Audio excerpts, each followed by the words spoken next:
Hello everyone, welcome back to my channel. मैं हूं lovely. स्वागत है आपका लवली की पाठशाला में। इस वीडियो में हम जानेंगे असिमिलेशन और एकोमोडेशन, इन दोनों में अंतर क्या है, समावेशीकरण और समायोजन में क्या अंतर है। इस वीडियो में सारी डिटेल लेंगे, तो वीडियो में अंत तक बने रहिएगा। आइए शुरू करते हैं। देखिए, असिमिलेशन, इसको हम हिंदी में समावेशीकरण, आत्मसातीकरण या फिर आत्मीकरण कहा जाता है।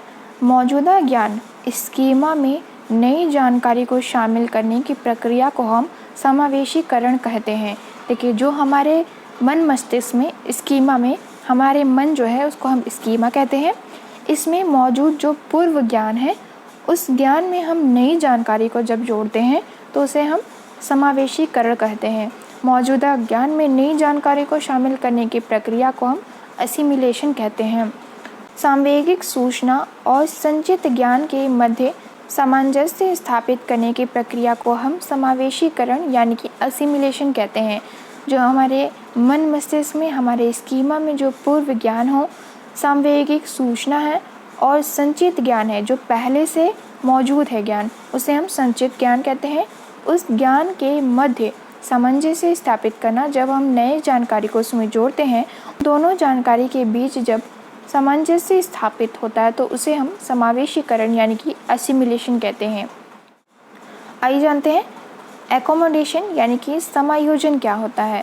तो मौजूदा ज्ञान स्कीमा को संशोधित करते हुए उसमें नई जानकारी तथा अनुभवों का समायोजन करने की प्रक्रिया को हम समायोजन यानी कि एकोमोडेशन कहते हैं।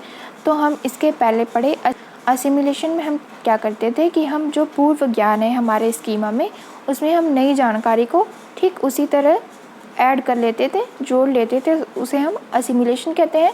एकोमोडेशन में हम क्या करते हैं, मौजूदा ज्ञान को संशोधित करके उसमें जब नई जानकारी और अनुभवों को जोड़ा जाता है तो उसे हम एकोमोडेशन यानी कि समायोजन कहते हैं। तो जो मौजूदा ज्ञान है आपके स्कीमा में, उसमें परिवर्तन करते हैं, थोड़ा सा उसमें संशोधन करते हैं, उसके बाद जो नई जानकारी उसके बारे में उसे हम उसमें ऐड करते हैं और अपने अनुभव को उसका साथ समायोजन स्थापित करते हैं, तो उसे हम समायोजन कहते हैं।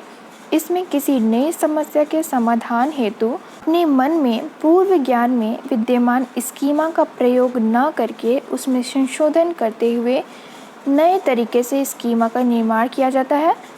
तो एकोमोडेशन में और एसिमिलेशन में आपने डिफरेंस समझ लिया होगा। एसिमिलेशन में हम पूर्व ज्ञान को उसी तरह रहने देते हैं और उसमें नए ज्ञान को ऐड कर देते हैं, लेकिन एकोमोडेशन में हम क्या करते हैं, जो पूर्व ज्ञान है उसमें थोड़ा परिवर्तन करते हैं, उसमें संशोधन करते हैं, उसके बाद हम नए जानकारी को उसमें जोड़ते हैं। जो हमारे मन में पहले से विद्यमान स्कीमा है उसमें हम नई जानकारी को जोड़ने से पहले हम पहले वाले जो पूर्व ज्ञान स्थापित है हमारे स्कीमा में, उसमें संशोधन करते हैं, फिर नए ज्ञान को जोड़ते हैं, उसे हम समायोजन कहते हैं। तो आई होप आपको इन दोनों में डिफरेंस समझ में आया होगा।